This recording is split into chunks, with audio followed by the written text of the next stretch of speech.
Yo ho ho. Don Mafia, holy shit.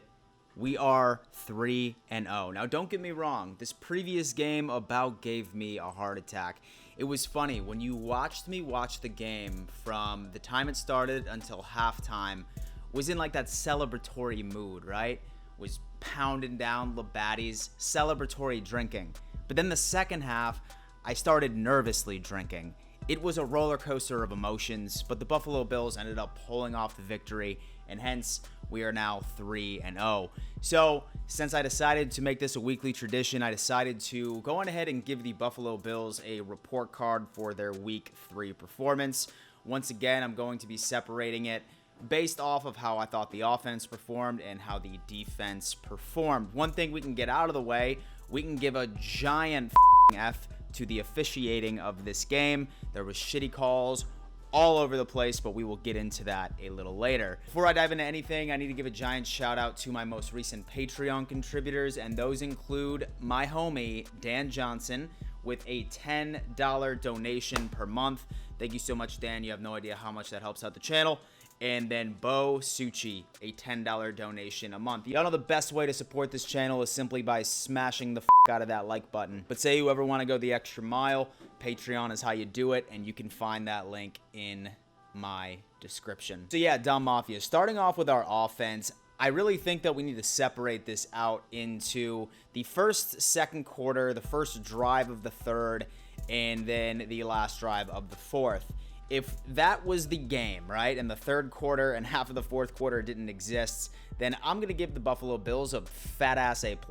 But then, of course, the curse of the third quarter occurred as well into the fourth quarter. The Buffalo Bills offense really couldn't do much, whether or not that it was the Rams making necessary adjustments, whether or not that it was Aaron Donald absolutely just being an absolute animal and destroying whoever he faced off against with the offensive line.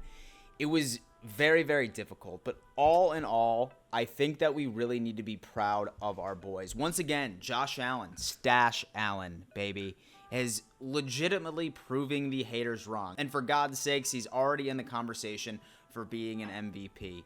311 yards, 3 straight games of throwing over 300. Now, don't get me wrong. I'm not going to backtrack on my original take where I think throwing for 300 yards is pointless. I still think it is pointless. But as long as it shuts up all of his critics, I could not be happier. You could look at some of the decisions that he made, just the throws he made. He's developing touch on his passes. The kid is an absolute gamer. And then, of course, Dude Man ends up racking up his 10th game-winning drive of his very short career already. I put this out on Twitter, guys. If the Buffalo Bills are down by less than 6 with only a couple of minutes left in the fourth quarter and the Bills have a possession, I'm almost convinced that we're going to win that game. That's the type of confidence that Josh Allen has been giving me. Josh Allen has been carrying this team on his back along with the weapons. Tyler Kroft, tremendous performance. I was actually nervous about him going up there. I thought that there would be a bunch of mismatches from a blocking perspective. I didn't know whether or not that Tyler Kroft would be able to actually be a suitable weapon. Holy hell, was completely wrong. Devin Singletary had a damn hell of a game. And as far as the offensive line, they showed flashes of doing their jobs, right? I mean, stopping Aaron Donald is definitely something that very few offensive lines can do, so I'm not really going to shit on them. Gabe Davis really showing that although John Brown ended up going out with a calf injury, it proved to us how absolutely deep the Buffalo Bills offense was. Now, I really didn't like some of the sacks that Josh Allen had to take. I didn't like that one throw that he made to Tyler Kroft, which ended up becoming a interception, which first off was complete bullshit. But all in all, Josh did his thing, and so did the offense. I'm going to have to give the offense a B+, just because they took the foot off the gas, and they really didn't execute. And so for a lot of the third quarter and into the fourth, when we needed them most, especially since the defensive seemed to shit the bed. And we're going to get into the defense. But all in all, I'm going to have to give the Buffalo Bills offense a B+ performance. So now it comes down to our defense. And I mean, let me just ask the Don Mafia this. What the is wrong with our defense? Last year, the Buffalo Bills defense was the second best defense in the league, maybe even the best defense in the league. the crazy thing is that we essentially have the entire squad back, of course, minus Shaq Lawson and Jordan Phillips. And on paper, we almost made upgrades to those positions, specifically within Mario Addison. We had Ed Oliver coming back into his second year. Harrison Phillips is back. Vernon Butler. Whatever. We basically have the exact same defense. But, I mean, you look at week 2, and then you look at week 3, and our defense struggled tremendously. During week 2, I thought the common denominator was the fact that we were without our 2 linebackers in Tremaine Edmonds and Matt Milano, right? But, I mean, we had both of them back during week 3, and we still seem to have the exact same struggles. Now, granted, it was saying that Edmonds decided to play, although that his shoulder wasn't 100%, so I commend him for being an absolute gamer. But, I mean, there was just so many plays that the Buffalo Bills, in all aspects of their secondary or of their defense, could have prevented a lot of things from happening. I mean, holy shit. We were up 28-3, and the Buffalo Bills defense almost let the Rams come back and win this game if it were not to be for the late heroics, Cole Beasley, Josh Allen, and the Buffalo Bills offense. Now, there's a lot of questions going into this, and so I really think that Leslie Frazier and Sean McDermott really need to go and really dissect the issues.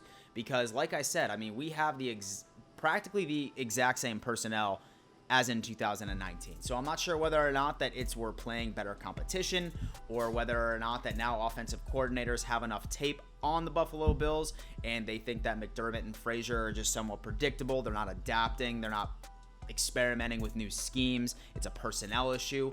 I really don't know, but let's put it this way. Say that we had the offense that we did in 2019 and we had to rely on our defense to win us that game this past Sunday, then we would have been royally fucked. I am confident that the Buffalo Bills defense is going to bounce back. I really do. I think they're going to have a redemption game here soon. It's just a matter of when. As far as it's concerned, I'm completely fine with riding our offense to victories. I mean, that's what every NFL fan wants to see, but holy shit, we need to address it. As far as the Bills defense is concerned, man, I mean, with nearly losing us the game, I'm going to have to give them a D+. And I mean, this is harsh. I totally understand, but I mean, we really need to address this because, I mean, I don't know if our offense can win us every single game, but it is looking damn good. So thank you, a giant thank you to Josh Allen once again for frankly being a fucking stud. Dom Mafia, thank you so much for tuning in to yet another edition of the Dom Mafia Report. I really hope you enjoyed that report card. Do me a favor, leave a comment and let me know whether or not that you agree with me. Were my grades on point? Were they realistic? How excited are you for week 4? Will the Buffalo Bills go 4-0? Who knows? Rest of the week on the channel, it's going to be the norm. On Wednesday, I'm going to be dropping my NFL week 4 predictions with Sparkles. Thursday, I'm going to be doing my Raiders preview game. Friday, I'll probably have on a Raiders fan to do Bills fan versus Raiders fan type thing. And then, of course, you know your boy is going to be live streaming his reaction to week 4. So say that you're new here, smash that subscribe button, join the family. While you're at it, smash the fuck out of that like button for good measure. And before I let you go, always remember, let's go Buffalo.